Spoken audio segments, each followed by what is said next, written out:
대화가 단절됐겠다 하는 생각들을 많이 하게 돼요. 자, 순종의 결과에 대한 하나님의 약속 23절 말씀 읽어볼까요? 이삭이 거기서부터 브엘세바로 올라갔더니, 브엘세바가 혹시 무슨 뜻인지 아는 분 있어요? 브엘세바 그러면 이제 언약의 우물, 뭐 일곱 우물 뭐 그런 뜻인데, 언약의 우물이라고 볼 수 있어요. 그 지역이 브엘세바라는 이름으로 불리는데 언약의 우물이라는 의미로 불려지기 시작합니다. 이제 그렇게 불려지기 시작한 이유가 이제 그 뒤에 나타나 있어요. 24절 말씀.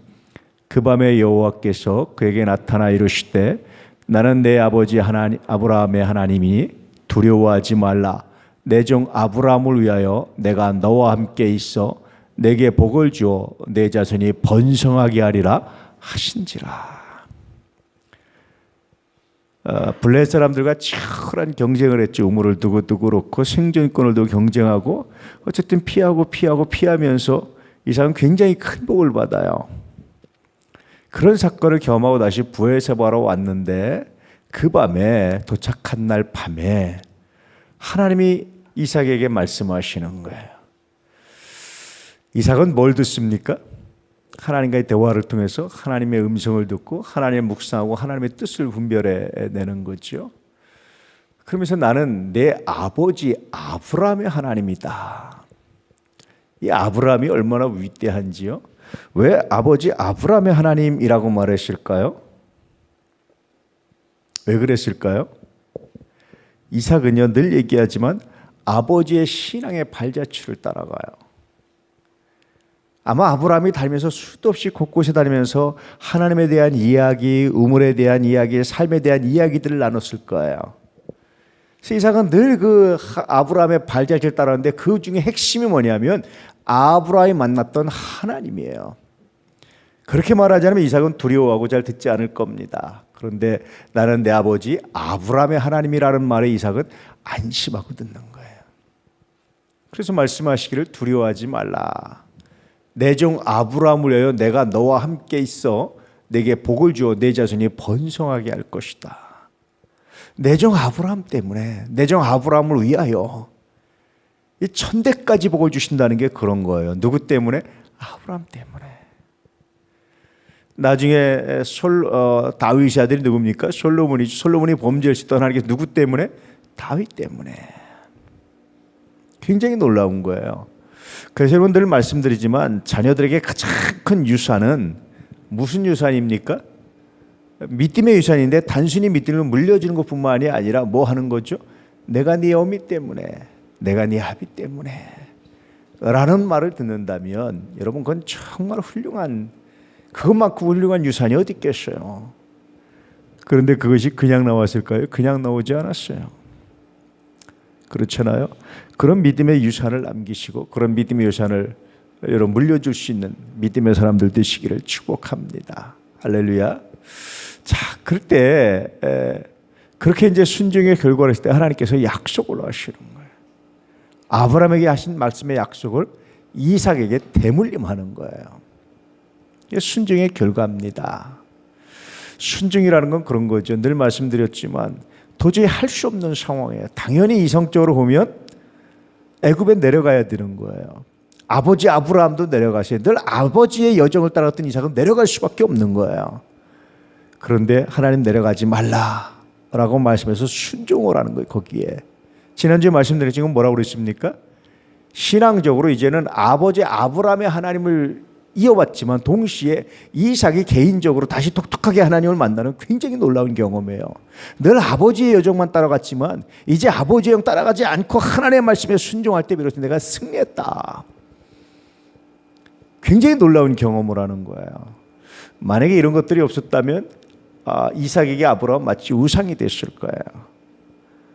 그런데 아브라함이 아니라 누굽니까? 하나님이 내게 복을 주신다라는 그런 고백을 하고 있는 거예요.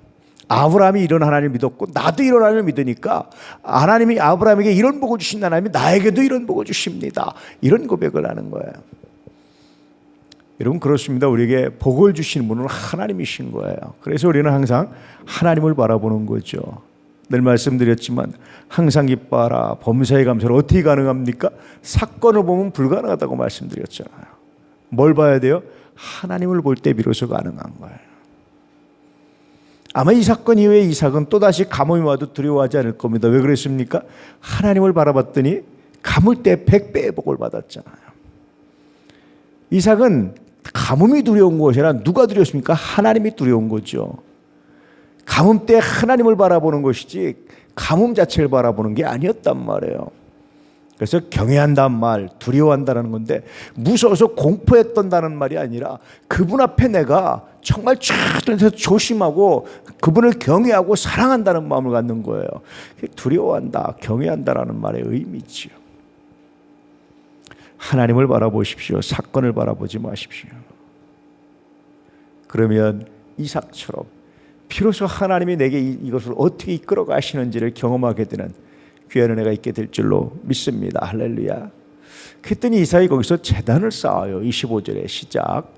이삭이 그곳에 제단을 쌓고 여호와의 이름을 부르며 거기 장막을 쳤더니 이삭의 종들이 거기서도 우물을 팠더라. 하여튼 이삭은 우물 파는 전문가예요. 우물 파는 전문가. 아브라함이 메꿨던 우물도 파지만 또다시 또 우물을 찾고 파는데 전문가예요. 여러분, 그 황량한 땅에 우물이 없어서 아무도 못 사는데 우물을 팔 수 있다면 이건 굉장한 능력이잖아요. 그렇죠? 근데 이삭이 거기서 제단을 쌓아요. 그리고 여호와의 이름을 부르며 장막을 쳤다. 하나님께 예배드리며 하나님을 찬송하며 내가 아버지 아브라함을 따라왔지만 이제는 내가 아버지 아브라함 믿었던 하나님 나도 그 하나님을 믿습니다라는 굉장히 놀라운 고백을 하는 순간이었죠. 이 제단을 쌓는데요, 성서에 보니까 이렇게 기록되어 있죠. 시작. 내가 내게 돌로 제단을 쌓거든 다듬은 돌로 쌓지 말라. 내가 정으로 그것을 쪼개며 부정하게 함이니라. 초기 이스라엘 백성들은 제단을 쌓을 때 다듬지 않은 돌로 제단을 쌓았어요. 얼마나 투박하고 거칠까요? 여러분, 그리스도에 가면 신전 같은 거 보잖아요. 얼마나 멋있게 조각해놓고 잘 써놨어요. 그런데 정작 전능하신 하나님께 예배를 드리고 제단을 쌓는데 정말 투박한 거예요. 그냥 자연석을 착착착 쌓아 올려서 그 제단을 쌓고 거기서 하나님께 예배를 드렸어요. 왜 그랬을까요, 여러분? 그 제단의 순수함이에요. 사람이 쪼개서 만들어서 겉으로 보기 아름다운 것이 아니라 하나님 주신, 하나님 만드신 그 모양대로 거기서 쌓고 하나님께 예배드리는 그 모습, 그것은 예배에 최대한 인공적인 것이 가미되지 않게 하려는 하나님의 계획입니다. 최대한 인공적인 것이 가미되지 않게 하려는 하나님의 뜻이에요. 그것은 여러분 겉으로 보기에 화려한 제단이나 겉으로 보기에 화려한 건물이 아닙니다. 그것은 뭐만 남습니까? 예배만 남는 거예요. 예배만. 우리 그리스도의 교회 중에 무악기파가 있어요. 무악기. 사람들이 뭐 예배 시간에 악기 사용 안 하고 뭐 그러냐라고 말하는데 사실은 굉장히 중요한 고민이에요. 어떻게 하면 좀 더 순수하게 예배 드릴 수 있을까? 예배가 그런 것들로 말미암아 사람들의 찬양이 그런 것들로 혹시 현혹되지 않을까 하는 굉장히 예배에 대한 순수한 고백입니다. 고민입니다. 물론 저는 좀 지나치다고 생각해요. 그런데 그 마음만은, 그 고민만은 그런 거예요. 예배의 순수함. 교회도 마찬가지예요. 교회를 무슨 5성급 호텔처럼 7성급 호텔처럼 만드는 건 나는 별로 그렇게 찬성하고 싶지 않아요. 가장 정갈하게. 할렐루야. 우리가 예배드리 가장 정갈하게 만드는 것이 중요하죠. 하나님 예배드린 것이 중요한데 그냥 겉모습이 화려하게 빠져가지고 빠진다면 경건한 것처럼 보이지만 경건함이 아니죠. 그 분위기의 경건함에 자기가 휩쓸리게 되는 것처럼 그런 건 별로 원치 않는 것 같아요. 물론 그렇다고 해서 전혀 가꾸지 말아야 된다 그런 건 아닙니다. 그렇지만 선을 지켜야 되는 거죠. 선을. 너무 지나친 건 옳지 않아요. 그래서 오늘 말씀해 보니까 이삭이 제단을 쌓을 때도 어떤 거로 드렸겠어요? 다듬지 않은 돌로, 자연석으로. 전능하신 하나님께 예배드리는데 정말 어울리지 않는 것 같잖아요. 근데 그 안에는 뭐가 있습니까? 겉모양이 아니라, 겉으로 쌓은 제단이 아니라 그 화려함에 빠지지 말고 뭐만? 하나님만 이라는 그런 의미가 내포되어 있어요. 이삭은 그렇게 하나님께 제단을 쌓고 예배드렸던 겁니다. 누구도 그랬죠? 노아도 그랬어요. 주님은 이렇게 말씀하셨죠. 시작. 나는 너에게 이르노니 형제에게 노하는 자마다 심판을 받게 되고 형제를 대하여 라가라 하는 자는 공회에 잡혀가게 되고 미련한 놈이라 하는 자는 지옥불에 들어가게 되리라. 그러므로 예물을 제단에 드리려다가 거기서 내 형제에게 원망 들을 만한 일이 있는 것이 생각나거든 예물을 제단 앞에 두고 먼저 가서 형제와 화목하고 그에 와서 예물을 드리라. 이 제단의 순수함, 예배의 순수함을 어떻게 지켜야 될 건지에 대한 구체적인 의미예요. 그냥 단순히 막 쌓고 그냥 그렇게 하는 것이 아니라 겉으로 그렇게 보기에는 그렇게 아무것도 아닌데 그 마음에 내 마음에 어떤 마음으로 하나님께 예배를 드리고 제단 앞에 서야 되는지. 라가라 가장 흔하게 하는 욕인데 그런 욕하는 것조차도 허락지 않는 거예요. 우리가 욕을 안 하고 살기 어렵죠. 그렇지만 여러분 가능하면 욕하지 않기를 주의 이름으로 축복합니다. 특히 자녀들한테 아주 그냥 심한 욕을 하는 분들이 있어요. 정말 옳지 않은 것 같아요. 그걸 어떻게 하려고 그렇게 심한 욕을 하고 사는지 난 참 옳지 않은 것 같아요. 심지어 오늘 말씀해 보니까 예물을 제단에 드리려다가 형제에게 원망들 만한 일 잘잘못 따져보자 그러면 그럴 수 있어요. 그런데 잘잘못 따지는 것이 그가 혹시 이해하지 못하 그가 혹시 마음에 상처받을 일이 없는지 한번 생각해 보라는 거야. 만약에 생각나면 그냥 놔두고 돌아가서 예배드리기 전에 먼저 화목하고 와서 예물을 드리라. 그 예물을 하나님 뭐 하시는 거죠? 받으신다. 그 예배를 하나님 받으신다고 말씀하시는 거예요. 그래서 예배 전에 내가 늘 여러분 묵상시키잖아요. 뭐 묵상을 시킵니까? 한 주간에 무엇 때문에 사셨습니까? 무엇 때문에 슬퍼하고 분노하셨습니까? 늘 묵상시키는 이유가 뭐냐면 예배 드리는 게 반드시 거쳐야 되는 게 바로 그런 거예요. 그냥 드리는 것이 아니라 나의 삶을 돌아보고 나의 언어를 돌아보고 나의 발걸음을 돌아볼 그런 의미를 그러고 나서 예배 드릴 때 비로소 그 예배가 하나님께 연락된다라고 말씀하고 있는 거예요. 이런 예배를 어디서 드리는 겁니까? 다듬지 않은 돌, 정말 투박한 그런 예배당에서 거기서 드리는 거예요. 만약에 화려하게 살았다면 나중에 솔로몬 성전은 화려해지는데요. 초기에 정신을 사실은 잃어버린 것이기도 하지만 하나님 허락하신 건데 근데 사실은 여러분 화려하게 쌓는 조각 품에서 이렇게 만들고 아주 경건하게 만든 그런 분위기에서 드렸다면 어떤 걸까요? 아마 분위기에 쌓여서 자기도 모르게 자기가 경건한 것처럼 착각할 겁니다. 근데 다듬지 않은 제단에서는 도대체 거기서 경건함을 뭐로 느끼겠어요? 자기 스스로 회개하고 자기를 돌아보지 않으면 느낄 수가 없는 거예요. 예배의 첫 번째는 그겁니다. 그 다음에 나중에 솔로몬 성전 와서 이제 제단을 만들게 허락하시는데 그것은 예배의 우선이 먼저 하나님께 드리는 마음이고 그 다음에 그 마음을 내가 최선을 다해서 성전을 가꾸는 데도 사용하죠. 재밌는 것은 솔로몬은요 성전을 짓는 것과 자기 왕궁을 짓는 것에 어떤 차이가 납니까? 자기 왕궁을 성전보다 몇 배 정도 크게 짓죠? 대략 2배 정도 크게 줘요. 이게 만약에 그런 정신이 아니었다면 자기 왕궁은 적게 성전은 더 크게 줬을 거예요.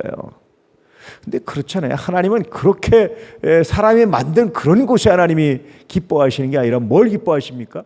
우리의 마음의 중심을 그 중심을 최선을 다해서 표현하는 것도 아름다운 거죠.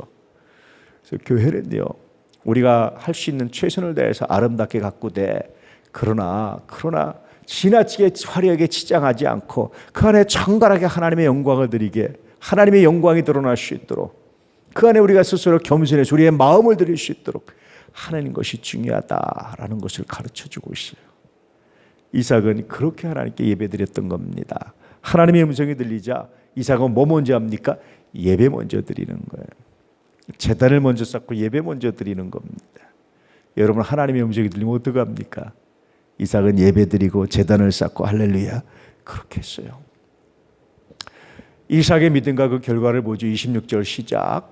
아비멜렉이 그 친구 아웃삿과 군대 장관 비골과 더불어 그랄에서부터 이삭에게 온지라. 왕이 블레셋의 왕이 군대 장관 최고의 군대 장관 군대를 거느리는 장관 자기 친구를 데리고 그러고 그랄에서부터 이삭을 찾아왔어요. 왕이 일개 족장을 찾아온 거예요. 떠들이 족장을 찾아온 겁니다. 왕이 찾아왔어요. 찾아와서 27절에 이런 말을 합니다. 시작. 이삭이 그들에게 이르되 너희가 나를 미워하여 나에게 너희를 떠나게 하였거늘 어찌하여 내게 왔느냐. 하나님의 음성을 듣고 예배드리고 난 다음에 아비멜렉이 찾아오는 거예요. 갑자기. 그러자 이삭이 아주 담대하게 어서 오십시오라고 비굴하게 그러지 않아요. 당당하게 말합니다. 너희가 나를 미워해서 쫓아냈는데 어떻게 왔습니까? 아주 담담하게 말해요. 누구 때문에 그런 거죠? 하나님 때문에. 버릇 없이 싹 없이 말하는 게 아니라 정당하게 말하는 거예요. 여러분, 정당하게 말하는 것은 정말 귀한 겁니다. 정당하지 않은 예의는 비굴함이에요. 예의는 정당한 가운데 지켜줘야 되는 거예요. 할렐루야. 이삭이 이렇게 말을 합니다. 왕한테 이렇게 말해요. 자, 그러자 이렇게 대답하죠. 28절에 그들이 이르되 여호와께서 너와 함께 계심을 우리가 분명히 보았으므로. 굉장히 재밌는 말을 해요. 찾아온 이유가 있다. 누구 때문이다? 너가 아니야. 하나님 때문에. 하나님이 너와 함께 계심을 우리가 보았기 때문에. 이해되시죠? 이런 고백을 하는 거예요. 아브라함도 비슷한 얘기를 들었잖아요. 이삭도 그래요. 너와 함께 하신 하나님 우리가 봤기 때문에. 자, 그 다음 우리의 사이 곧 우리와 너 사이에 맹세하여 너와 계약을 맺으리라 말하였노라. 이거 보면 아비멜렉은 굉장히 지혜로운 사람이에요. 하나님의 역사하심을 들고 덤비는 사람들 있잖아요. 나중에 출애굽할 때 바로 보세요. 바로 그렇게 10가지 재앙을 만나고도 포기하지 못해서 덤볐다가 홍해에서 다 군대가 수장돼 버려요. 그 이후에 역사에 보면 애굽이 최강대국의 지위를 잃어버려요. 얼마나 심각한 피해입니까? 노동력이 갑자기 200만이 넘는 노동력이 빠져나갔어요. 군대가 완전히 다 몰살당했어요. 최정예 군대가. 여러분, 나라가 일어났는데 얼마나 힘들었겠어요. 그때 만약에 바로가 아비멜렉처럼 지혜로웠다면 어떻게 하겠어요? 야, 너희와 함께하는 우리가 하나님을 봤다. 편히 가라 라고 말했다면 어떻게 됐겠어요? 노동력은 잃어버렸겠지만 군대는 지킬 수 있었고 하나님이 아마 또 은혜를 주셨을 거예요. 이게 다 그런 게 아닙니다. 아비멜렉이 굉장히 지혜로운 사람이에요. 뭘 봤습니까? 도저히 일어날 수 없는 사건을 봤어요. 100배, 흉년 때 100배의 복을 받는 걸 봤어요. 자기 부하들과 쫓겨다니면서 자기 저기들 때문에 쫓겨다니면서 점점 쫓겨다니는데 점점 더 부강해지는 걸 봤어요. 아비멜렉이 뭘 생각합니까? 이건 하나님이 아니고는 할 수 없다라는 것을 경험하게 되는 거예요. 여러분, 그런 거 안 보이십니까? 하나님이 하시면 할 수 없습니다. 저는 내 신앙의 키워드를 뭐냐고 물은다면 나는 은혜입니다. 은혜 아니면 살아갈 수가 없고 은혜 아니면 존재할 수가 없어요. 하나님의 은혜가 아니면 안 되는 겁니다. 이 은혜를 받기 때문에 그저 하나님 당신의 은혜가 필요합니다 고백할 수밖에 없는 거예요. 하나님의 은혜가 보이십니까? 은혜가 보이면 그 은혜에 매달릴 수 있기를 축복합니다. 은혜의 보좌에 나가기를 축복합니다. 할렐루야. 아비멜렉은 굉장히 지혜로운 사람이에요. 그래서 계약을 맺자. 네가 저주하면 우리가 저주받을 것 같다. 너를 공격하면 우리가 저주받을 것 같다. 우리를 공격하지 말고 우리를 저주하지 말아다오. 이런 얘기입니다. 이게. 자, 29절. 너는 우리를 해하지 말라. 이는 우리가 너를 범하지 아니하고 선한 일만 내게 행하여 내가 평안히 가게 하였음이니라. 이제 너는 여호와께 복을 받은 자니라. 부탁하는 겁니다. 우리를 해하지 말라. 우리를 저주하지 말아다오. 네가 저주하면 너와 함께 하신 하나님 우리를 다 멸망시킬 것 같다. 우리를 저주하지 말고. 우리 비록 부하들이 백성들이 좀 우물 가지고 다투기를 했지만 그래도 크게 너한테 손해 끼친 거 없지 않느냐. 네가 100배 열매 거둔 것 우리가 뺏고 이러지 않고 그냥 그대로 보존해서 보내줬지 않느냐. 너는 여호와께 복을 받았다. 이 말은 여호와가 네 편이다. 너를 건들면 하나님이 여호와가 우리를 가만 놔두지 않을 것 같다. 이런 신앙 고백을 하고 있는 거예요. 이렇게만 해도 여러분 상당히 삽니다. 아비멜렉은 굉장히 지혜로운 사람이죠. 이게 뭡니까? 믿음의 결과란 말이에요. 믿음은 바라는 것들의 실상이요 보이지 않는 것들의 증거니.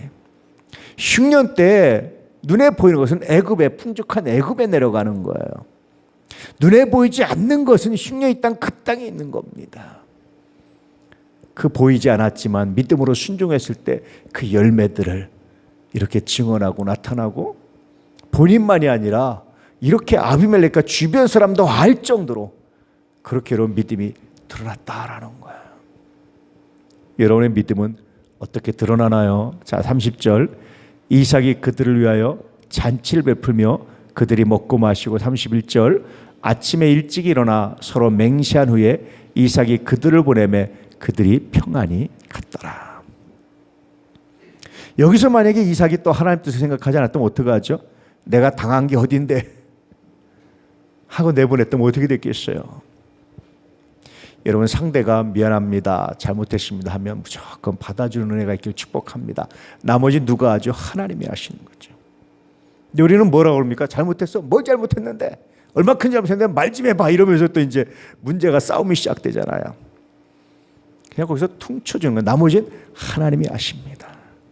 이삭은 그렇게 하지요. 자, 믿음을 봅니다. 시작. 믿음은 바라는 것들의 실상이요 보이지 않는 것들의 증거다. 이 믿음으로 이삭이 이런 열매를 거뒀다라고 보는 거예요. 자, 여호수아 말씀을 보죠. 여호와께서 여호수아와 함께 하시니 여호수아의 수문이 그 온 땅에 퍼지라. 여호수아도 여전히 마찬가지였어요. 그래서 믿음의 증거를 나타내기 시작했던 거예요. 이삭이 믿음의 증거를 간직했듯이 여호수아도 믿음의 증거를 보여주기 시작한 거예요. 누구에게? 사람들에게. 물론 영적으로는 이미 충분히 우리가 증거를 간직하고 있죠. 그런데 이것은 다른 사람들 제3자도 인정할 수밖에 없는 믿음의 증거들을 가지고 있었다는 거예요. 단순히 돈을 많이 벌고 성공하고 건강하고 그런 거 얘기하는 거 아닙니다. 야, 너 보니까 진짜 너 하나님이 계시는구나. 너 보니까 진짜 하나님이 함께 하시는구나. 알겠다 우리가. 이런 믿음의 증거를 간직하시길 바랍니다. 믿음은 바로 이렇게 증거가 될 수 있도록 사람들이 누구나 여러분 주변에 여러분을 본 사람은 다 알 수 있도록 하나님 그렇게 하신다는 거예요.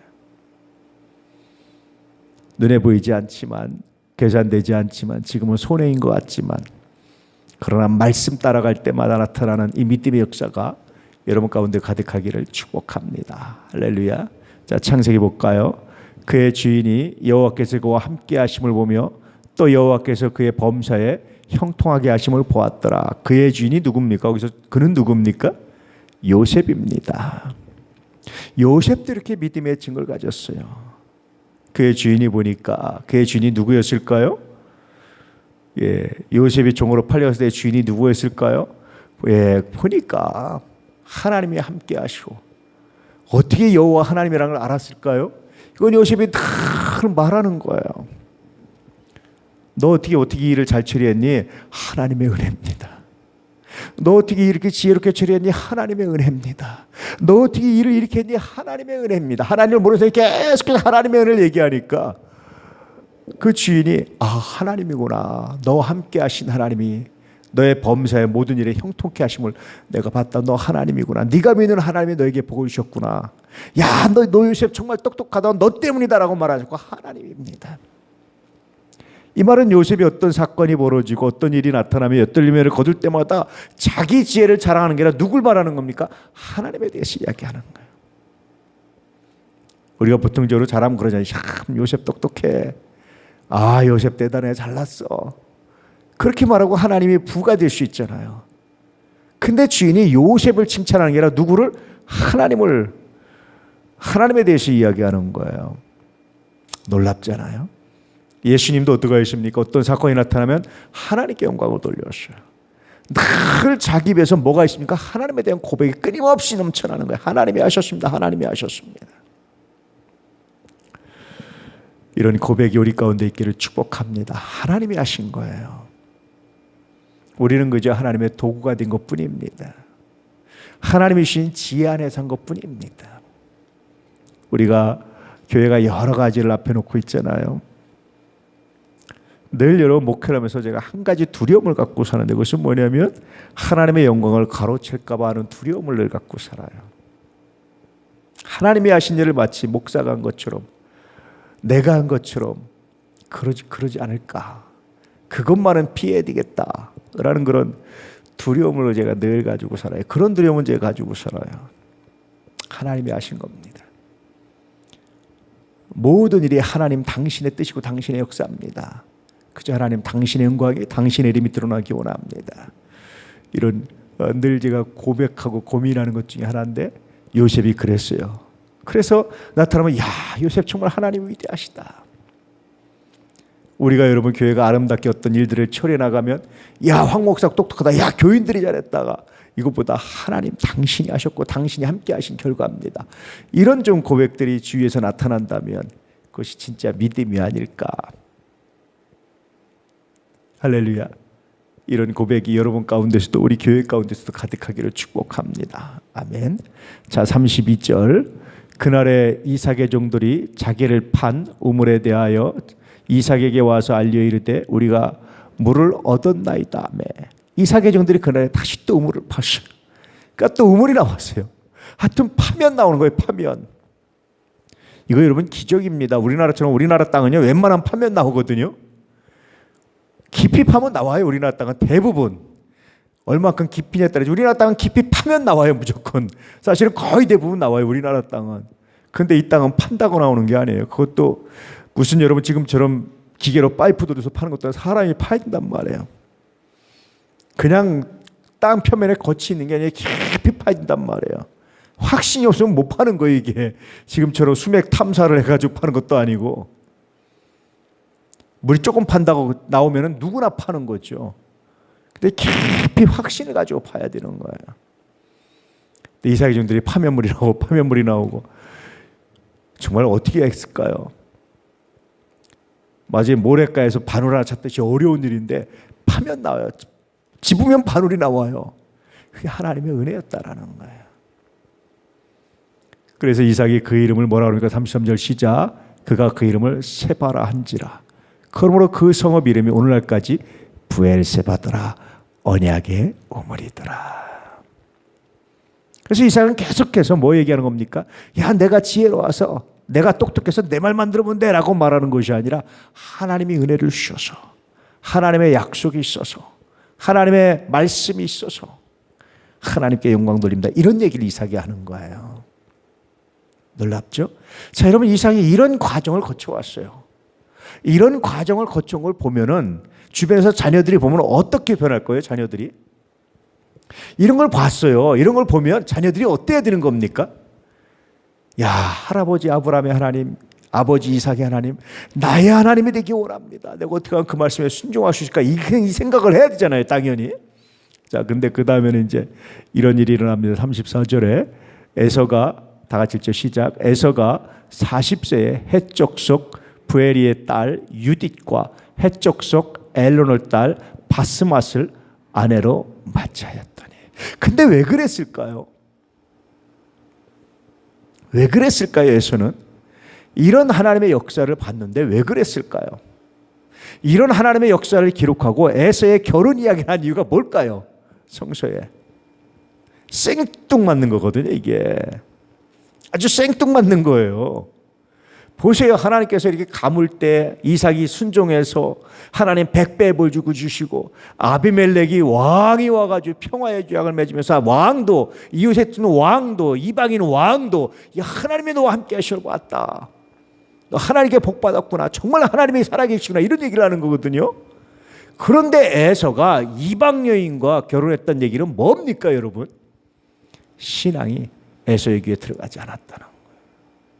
이런 기적의 역사가 하나님의 동행하심의 역사가 이방인도 하고 누구나 아는 이런 역사가 에서의 눈에는 안 보였다는 얘기예요. 왜 이게 중요하냐면요. 지금하고 좀 달라요. 그 당시는 여러분, 그 당시는 이게 신앙의 척도였어요. 신앙의 척도. 그래서 유대인들은 늘 얘기했죠. 제가 유대인들은 아내가 이방인이면 그 자녀들은 이방인입니다. 아내가 유대인이면 그 자녀들은 남편이 이방인이라 할지라도 유대인이에요. 이게 얼마나 중요한지 아이의 신앙이 누구의 손에 달렸다? 엄마의 손에 달렸다는 거예요. 태중에서부터. 근데 이삭이 이런 일을 해요. 그래서 35절 시작. 그들이 이삭과 리브가의 마음에 근심이 되었더라. 이삭이 근심이 됐어요. 근데도 나중에 이삭은 다음에 에서를 축복하고 싶어요. 그런데도 불구하고 그것은 사실은 문제죠. 그때 이 에서의 이삭의 잘못을 바로잡고 나선 용감한 여인이 누구였냐면 바로 리브가입니다. 자기가 저주받을 거를 각오하고. 그래서 유대인들의 입장에서 보면, 이스라엘 사람들의 입장에서 보면, 여러분 자기들 사이에서 가장 현명한 할머니 누구예요? 할아버지 이삭은 에서를 주려고 했는데 할머니 리브가는 자기들 조상 야곱을 선택한 거예요. 가장 현명한 여인. 그래서 현숙한 여인의 대명사, 현숙한 여인의 대표가 리브가다라고 이제 표현해주고 있는 겁니다. 다시 오늘 말씀으로 돌아가서 왜 에서는 그랬을까요? 활달하고요, 바깥에 다니기 좋아하고 사냥하기 좋아하고 리더십 있고 막 뛰어다니는 에서에게는 뭐가 보였겠어요? 하나님? 아니 무슨 하나님이에요. 내가 내 힘으로, 내가 내 친구들을 규합하고, 내가 사람들을 규합하고, 내가 산에서 잡고, 내가 내 힘으로 살아가는 거지 무슨 하나님이에요, 하나님이. 이런 생각 안 했겠어요. 이방인도 하는 신앙의 역사가 이삭에게, 에서에게는 안 보였던 거예요. 반면에 야곱에게는 어땠을까요? 야곱 왜 그렇게 여러분 장자의 명분에 집중했을까요? 이걸 보면 야곱은 집의 사람이잖아요. 맨날 집에 앉아가지고 보는 거예요. 그거를.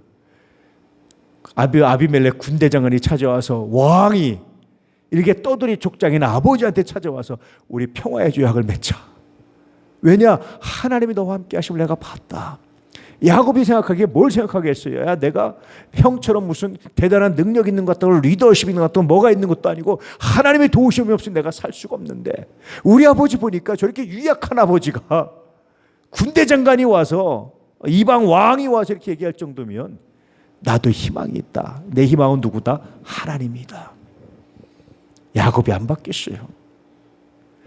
그러니 여러분, 세상적으로 능력 있는 에서가 오히려 그 능력 때문에 신앙을 잃어버리고요, 세상적인 능력이 없었던 야곱이 오히려 그 무능함 때문에 신앙을 찾아서 결국은 약속의 자녀, 결국은 승리하는 사람이 됐다라는 의미가, 메시지가 얘네 담겨져 있어요. 자녀들한테 부지런히 신앙 이야기를 들려줄 수 있기를 주의 이름으로 축복합니다. 부모의 할 일은요, 부지런히 신앙 이야기 들려주는 거예요. 신앙 이야기. 부지런히 신앙 이야기 들려주십시오.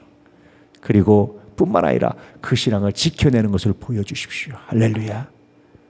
내가 무슨 일이 있어도 예수 믿는 거를, 내가 무슨 일이 있어도 예배를, 내가 무슨 일이 있어도 주의 일을 내가 포기하지 않는다. 보여줘 보세요. 그럼 반드시 따라하게 돼 있습니다. 반드시 돌아오게 돼 있습니다.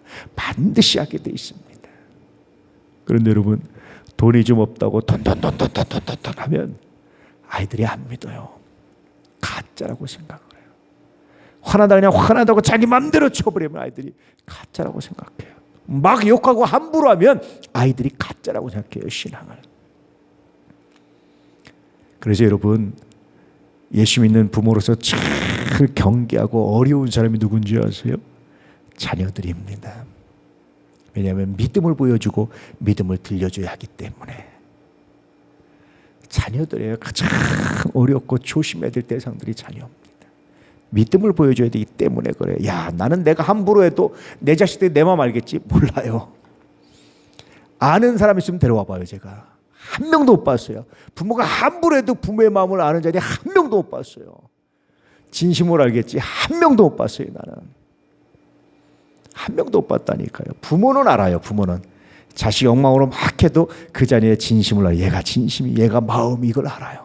자녀는요, 내가 한 명도 못 봤다니까. 아직까지 한 명도 못 봤다고 없는 건 아니, 있을 수 있죠. 근데 내가 한 명도 못 봤어요. 나는 내가 만난 거는, 목회하면서 본 거는.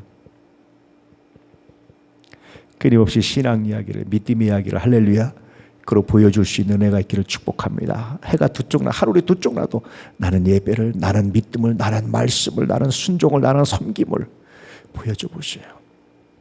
그러면 여러분 자녀들 다 야곱처럼 믿음의 사람으로 성장하게 될 줄로 믿습니다. 할렐루야.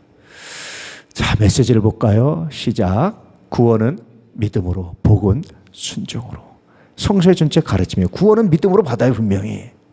근데 복은요, 순종으로 받는 겁니다. 순종은 동의가 아니라고 말씀드렸죠. 여러분 선정으로 환경을 보는 게 아니라 누굴 보는 거라고요? 하나님을 보는 거예요. 이런 순종이 있기를 축복합니다. 아멘. 누가 뭐라고 해도 나는 내 길을. 두 번째, 제단의 순수성을 지키라는 거예요. 하나님께 나올 때는 가장 순수한 마음으로, 가장 은혜로운 마음으로, 순순성이 아니라 순수성입니다. 가장 은혜로운 마음으로 하나님께 나오는 거예요. 세 번째, 믿음의 증거를 보여주라는 겁니다. 끊임없이 들려주고 보여주고. 그래서 내년에 우리가 할 동행일기는요, 내 삶 가운데 나타난 하나님의 역사 날마다 성령께서 어떻게 도우셨는지를 발견하고 기록하고 들려주는 거예요. 꼭 들려주셔야 됩니다. 내 가장 사랑하는 사람이 누군가에게 들려주셔야 돼요. 매주 들려주고 매일 들려주셔야 돼요. 이거를 들려줘야 알아요. 들려줘야. 성경에 보니까요, 자녀들에게 말씀을 들리는데 얼마나 지독하게 들려줍니까? 앉았을 때는 설 때든지 길을 가든지 어쩌든지 늘 하나님에 대해서 이야기하라는 거예요. 주님의 하나님을 사랑하는데 마음을 다하고 힘을 다하고 뜻을 다해서 하나님을 사랑하는 얘기를 다 들려주라는 얘기예요.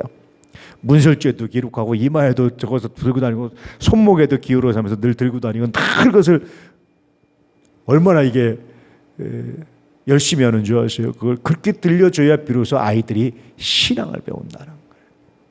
그냥 한 번에 가지고는 안 배워지는 거예요. 제가 왜 아이들 어른 예배를 같이 드리게 하는 줄 아세요? 제가 수년 동안 목도한 거는 아이들끼리 예배드리면서 아이들이 예배드린다는 생각을 제가 별로 그렇게 못하는 것처럼 느껴졌어요. 어른 예배 같이 드려야 예배드린 것처럼 생각하는 걸 느껴졌어요. 심지어 교사들에게서도 제가. 아이들은 여러분 교회 그냥 모이려고 오는 게 아니에요. 예배드리려고 오는 거예요. 힘들어도 예배드리려고 오는 거예요. 그냥 재밌게 무슨 활동하고, 물론 그것도 예배지만 그것보다 정확하게 하나님께 예배드리고 말씀드리려고 오는 거예요. 그 분위기를 좀 가르쳐주고 싶고 그 자세를 가르쳐주고 싶은 거예요. 힘들어도 하는 겁니다. 아이들이 막 몸을 뒤틀려도 하는 거예요. 이게 뒤틀리죠? 나중에 가면 해요. 제가 우리 아이들 캠프 간 거 제가 몇 번 얘기했죠. 캠프 가서 보니까 3시간, 4시간 설교하는데 애들이 듣고 있더라니까요. 애들이라고 안 되는 게 아니에요. 마음 자세고 훈련이지. 근데 그러려면 어떻게 들은지 아세요? 끊임없이 집에서 성경 이야기, 은혜 이야기, 신앙 이야기를 해줘야 아이들이 비로소 그걸 아는 거지. 아무것도 없다 그 자리에 딱 앉으시면 얼마나 지겹고 힘들겠어요. 제가 부모들한테 엄청난 숙제를 준 거예요. 이 숙제가 귀찮아가지고 여러 가지 이야기도 하지만 귀찮아한다고 내가 포기 못합니다. 집에서 그 숙제 하라는 거예요. 집에서 평소에. 그래야 자식이 잘하는 거예요. 교회 한 번 하면 딱 갔다 오고 교회 학교 한 번 딱 갔다 오고 신앙이 잘하는 게 아니에요. 일주일에 한 번 교회 와서 예배 드리고 좀 성경 배웠다 애들이 신앙이 잘하는 게 아니에요. 그러니까 애들이 다 크면은 교회를 떠나는 거예요. 애들이 신앙을 떠나고 안 지키는 거예요. 평소에 들려주셔야 돼요. 내년에 동행일기도 그렇게 시작하는 겁니다. 여러분 괜히 하는 게 아니라 좀 들려주라고. 신앙이 연약한 자에게 들려주고 자녀들에게 들려주고 하나님이 어떻게 하시는지, 오늘 성령께서 우리의 삶에 어떻게 역사하셨는지, 무슨 큰 기적이 아니라 소소하게 우리의 삶에 구체적으로 어떻게 역사하시는지를 들려주고 귀에 딱지 않게 들려주고, 그래야 비로소 들어요. 귀가 들려요. 성서는 그렇게 말씀하고 있네요. 귀가 딱지가 않게. 하여튼 이마에나 오른손이나 집 문설주나 어디나 귀에 딱지가 않게 들려주세요. 할렐루야. 그리고 가능하면 여러분 은혜 받은 말씀 같은 게 있으면요, 집에다 프린트에 걸어놓으세요. 붙여놓으세요. 애들 방에 문 앞에 다 붙여놓으세요. 이렇게